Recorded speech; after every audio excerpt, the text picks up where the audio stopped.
Saleh Tanggul, Habib Saleh bin Muhsin Al-Hamid, wali besar di Jawa Timur. Kalau kita pergi ke Jawa Timur, tanya semua Jawa Timur itu kenal Habib Saleh bin Muhsin Al-Hamid Tanggul.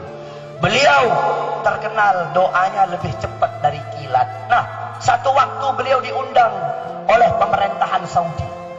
Ketika itu pemerintahan Saudi mengundang beliau.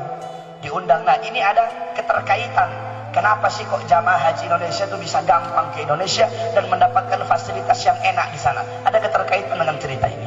Nah, Habib Saleh bin Muhsin Al-Hamid Tanggul, beliau pergi. Ketika itu Raja Saudi itu punya anak.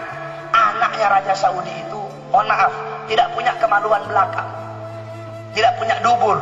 Jadi kalau buang air besar, buang air kecil, jadi tidak punya kemaluan dia. Dari kecil cacat. Jadi kalau buang air kecil, buang air besar, dilubangin dari sini. Sakit cacat dari kecil dia. Nah, berobat ke dokter kemana-mana. Ketika itu teknologi nggak kayak sekarang. Ketika itu berobat kemana-mana tidak bisa sembuh. Datang diundang Habib Saleh atas wasilah Habib Alwi Al-Maliki. Ketika itu mufti di Makkah. Kata Habib Alwi, raja udah undang Habib Saleh dari Pulau Jawa. Insya Allah kalau beliau doakan langsung sembuh. Pergi Habib Saleh datang. Ketika Habib Saleh datang, raja bikin jamuan luar biasa. Ketika itu anaknya raja lagi duduk di situ. Datang Habib Saleh dikawal. Habib Saleh datang ketika itu. Dari semua orang yang hadir, cuma satu orang yang dipukul sama Habib Saleh. Siapa yang dipukul? Anaknya raja.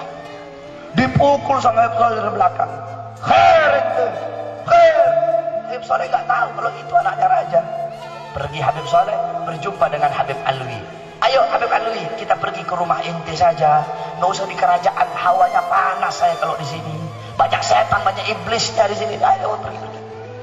Kata raja, loh Habib, ini Habib bilang wali, kok baru sampai wala salam sama saya, nggak hormatin saya ini Habib. Udah Habib Saleh emang begini, khawarigil ada, beliau emang agak lain. Akhirnya tiba-tiba terdengar suara teriakan. Allahu Akbar, Allahu Akbar.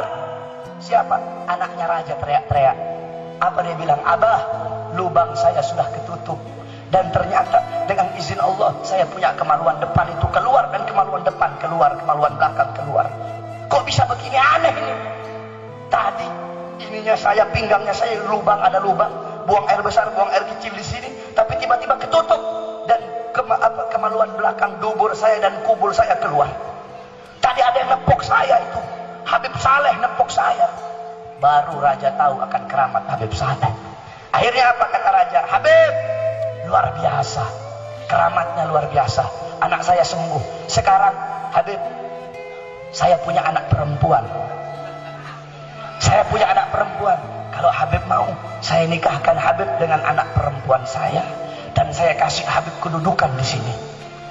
Apa jawaban seorang ulama? Apa jawaban seorang aulia? Apa jawaban beliau? Oh maaf, tidak. Di rumah saya punya istri Syarifah lagi nunggu. Jadi kalau laki-laki itu Habib, perempuannya Syarifah. Saya punya Syarifah nunggu di rumah. Tidak tergiur saya, kata Habib Saleh. Akhirnya kata raja lagi, Habib, saya kasih Habib uang emas 1 peti. Apa kata Habib Saleh? Raja, saya lebih kaya dari kamu. Kalau perlu saya yang kasih kamu. Kamu kasih saya emas 1 peti buat apa? Saya lebih kaya, saya tidak saya terima, kata Habib Saleh. Akhirnya apa? Dibisikin oleh Habib Alwi. Habib Saleh, ambil itu uang emas, bukan buat Habib, tapi bagikan kepada keluarga-keluarga, kepada para habaib, para ulama yang susah, yang berada di Yaman.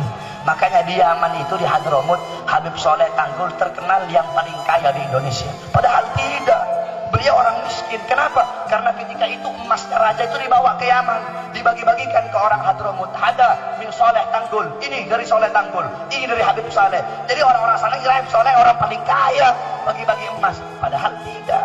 Akhirnya apa? Kata Habib Saleh, cuma satu yang saya minta, kalau ada jamaah haji datang dari Indonesia, pengen melakukan kewajibannya, pengen menyempurnakan rukun Islamnya, tolong perlakukan mereka dengan baik, siapkan tempat untuk mereka, tempat yang nyaman, tempat yang bagus. Cuma itu yang yang saya minta. Saya tidak butuh harta, tidak butuh wanita, tidak butuh pangkat. Saya cuma minta itu. Lihat, itu ulama.